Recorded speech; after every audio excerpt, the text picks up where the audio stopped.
Hello बच्चों, एक और नया क्वेश्चन डिफरेंशियल इक्वेशन से लेके आए। ठीक है, यहाँ देखिए, ये क्वेश्चन अगर आप ध्यान से देखोगे तो यहाँ आपको y equal to v x किए बिना रास्ता ही नहीं। ठीक है, देखो स्क्वायर आ रहा है और ऐसे क्वेश्चन में generally y equal to v x होता है। चलिए देखते सॉल्व करके। अब देखिए dx वाले इधर आ जाएंगे ऊपर। ठीक है, ये y dy उधर रह जाएगा। ठीक है, सिंपली ये dx वाला इधर आ गया तो क्या हो जाएगा, ये x अपॉन में चले जाएगा तो x square plus 2y square upon x। ठीक है, और ये x उधर dx। ठीक है, पूरा ये ब्रैकेट। ठीक है, तो यहाँ आपको क्या है, y equal to v x डालना है। y equal to v x, वो उसके बिना रास्ता ही नहीं, देखो हो नहीं रहा है, वो ऐसे डायरेक्टली कुछ नहीं करेगा। x हो जाएगा या x upon y upon x आएगा, क्या करोगे उसको, कुछ नहीं कर पाओगे। ठीक है, ध्यान देना मेरी बात पे, ऐसे करना ही करना है। ठीक है, ऐसे क्वेश्चन जब भी दिखे ना स्क्वायर वगैरह वाले तो होता है, जनरली होता है। ठीक है, तो ध्यान देना है। तो यहाँ देखिए डिफरेंशिएट करते ही ना हम, ये तो आपको पता ही होगा डिफरेंशिएट रिस्पेक्ट टू है, वैसे तो लिखने की आवश्यकता भी नहीं है। ठीक है, D Y by D X सीधी लिखी थी क्योंकि ये चीज। ठीक है, D Y by D x is equal to V वैसे का वैसा। ठीक है, D x by D X क्या होता है बेटा, ये देखो u है ना, ये u वैसे का वैसा, ये v है, x v है यानी पीछे वाला, d x by D x 1। ठीक है, प्लस x वैसे का वैसा या d v by D x. तो ये आपका d Y by D x की वैल्यू। ठीक है, ये लर्न कर लो, ये तो बहुत आसान है, v plus x d v by D x. ठीक है, ये होना ही है लर्न, क्योंकि आपको यहाँ हर वक्त इसका काम पड़ेगा। ठीक है, तो आप d Y by D x की जगह ये डालोगे। ठीक है, तो मैं क्या बोलता हूँ, ये d Y by D x रखो यही, ऐसे लिखिए मत जाओ, मैं बोलता हूँ यहाँ। ठीक है, रहने दो, आप बाद में कंफ्यूज हो जाओगे, इसलिए बोला ऐसे रहने दो। ठीक है, यहाँ लिखो फिर वाई की जगह क्या है, वी एक्स, तो वी एक्स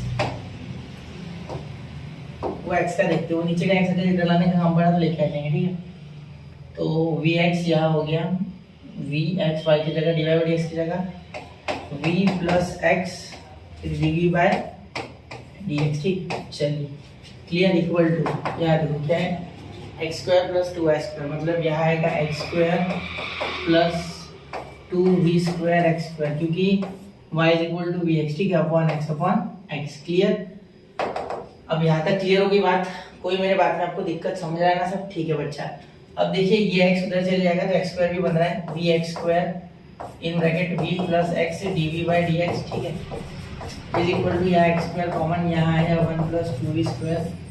ठीक है, तो ये देखो एक्स स्क्वायर कैंसिल, तो यहाँ देखो v से मल्टीप्लाई करोगे तो v square plus v x d v by D x is equal to, मेरी बात पे अच्छे से ध्यान देना, यहाँ आएगा अंदर जाएगा, एक्स स्क्वायर तो गया तो 1 प्लस 2v स्क्वायर। ठीक है, तो अब यहाँ तो 2v स्क्वायर नहीं है भाई, ये कटेगा नहीं, लेकिन एक v स्क्वायर जा रहा है इसके साथ, शहीद होता है। ठीक है, खत्म हो रहा है, तो आपको मिलेगा यहाँ v x d v by D x, थोड़ा सा सॉल्व करना होगा ज़्यादा, और यहाँ 1 प्लस एक वी स्क्वायर गया तो एक बचा। ठीक है, एक गया इसके कारण उधर जाके माइनस, तो एक बचा। ठीक, चलिए तो अब ये v उधर भेज दो या ये उधर ले गए तो v upon 1 plus we square. ठीक है, ये तो बचा है ना। ठीक है, 2v स्क्वायर ना, हाँ बिल्कुल सही है। ठीक है, और कुछ बच रहा है क्या, एक मिनट ज़रा सोचते हैं। वी स्क्वायर, ये एक्स स्क्वायर तो है वी इंटू वी स्क्वायर। ठीक है, सही है। अब यहाँ v upon 1 plus we square बचा। ठीक है, और यहाँ d v is equal to 1 plus square पूरा नीचे लिखा। ठीक है, ये x उधर गया तो 1 बाय एक्स और ये dx चले गया न्यूमरेटर में। ठीक है, ये देखो x 1 बाय एक्स और dx ये नीचे इसके। ठीक है, अब ये इंटीग्रेशन अगर तो इंटीग्रेशन। ठीक है, देखो इसका डेरिवेटिव ऊपर बैठा है, सिर्फ यहाँ वी स्क्वायर का डेरिवेटिव 2v आता है, तो मैं उसे बैलेंस करने के लिए 1/2 और 2 ले रहा हूँ। ठीक है, तो आप जो फॉर्मूला हमेशा लगाते थे generally, F dash of x, आपको पता है नहीं है? ठीक है, होना चाहिए, पता नहीं पता था, F dash of X upon F of X का इंटीग्रेशन जो होता है बच्चा, वो होता है log of mod of X plus C. ठीक है, यह आपका यहाँ इंटीग्रेशन होता है। ठीक है, चलिए इसे सॉल्व करें आगे, तो यहाँ हो जाएगा बेटा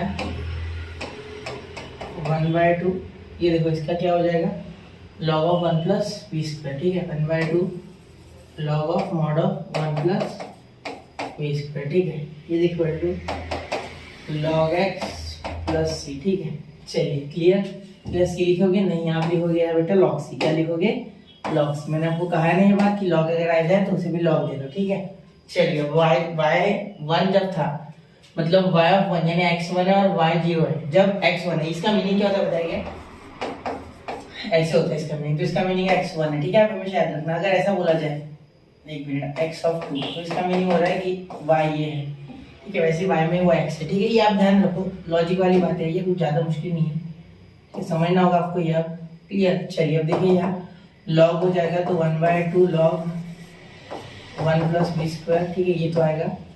इसका आएगा x इंटू सी, ठीक है, क्योंकि लॉग ऑफ x ही हो जाएगा, लॉग ऑफ x इंटू सी, ठीक है। ये 1/2 भी इसके ऊपर भेज दो, जिससे कि आप लॉग कंपेयर कर पाओ डायरेक्टली, ठीक है। ये 1/2 ऊपर भेज दो इसके पावर में, ठीक है, पावर में भेज दिया मैंने ये, ठीक है। अब ध्यान देना, ये लॉग कंपेयर करके यहाँ हो गया 1 + b² का पावर 1/2 = x इंटू सी, ठीक है। ये हो गया आपका यहाँ कंपेरिजन, ठीक है। v की वैल्यू क्या है बेटा? v की वैल्यू हो रही है y/x, v = y/x, या लिख लो, ठीक है। तो ठीक, चलिए तो यहाँ y/x लिखेंगे तो 1 + y/x y² x² इसका पावर 1/2 = x, ठीक है। अब देखिए यहाँ मल्टीप्लाई करोगे x² + y² / x², ठीक है। तो ये तो है पावर हाफ, तो इसका तो पावर हाफ रहेगा, लेकिन इसका हाफ जब पावर जाएगा न्यूमरेटर में जो x² है उसका, डिनोमिनेटर में जो है उसका, ठीक है। न्यूमरेटर नहीं, न्यूमरेटर डिनोमिनेटर में x² का पावर 1/2, तो x बाहर पूछ जाएगा, ठीक है, जिस कारण से वो x उधर जाएगा और x² बना देगा, ठीक है। इतना तो आपको करना होगा एग्जाम में बच्चों, वरना एग्जाम में समझ नहीं पूछता है, ठीक है। इतना तो करना होगा, ठीक है। चलिए यहाँ तक क्लियर होगी बात, ठीक है। अब आप क्या करोगे आगे, x की वैल्यू क्या है बेटा? 1 है, ठीक है।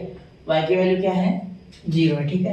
when x = 1 then y = 0, therefore 1 का स्क्वायर प्लस 0 का स्क्वायर का पावर 1/2 = 1 का स्क्वायर इंटू सी, ठीक है।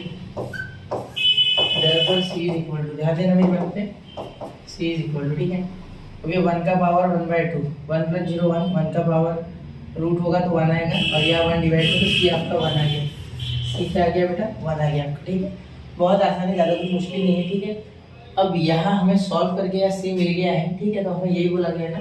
हाँ, तो अब यहाँ ये जो है ना, ये आपको मिला है, दिस इज जनरल सोल्यूशन, ये जनरल सोल्यूशन है। क्या है? General solution, GS. और पर्टिकुलर में यहाँ लिख रहा हूँ, ठीक है, पर्टिकुलर सोल्यूशन पीएस, आप पूरा लिखना, दिस इज जनरल सोल्यूशन, आप यहाँ भी लिखना दिस इज पर्टिकुलर सोल्यूशन। मैं थोड़ा डायरेक्ट कर रहा हूँ, ठीक है। 1 + y² / x², ठीक है, 1/2 पावर उसका, ठीक है।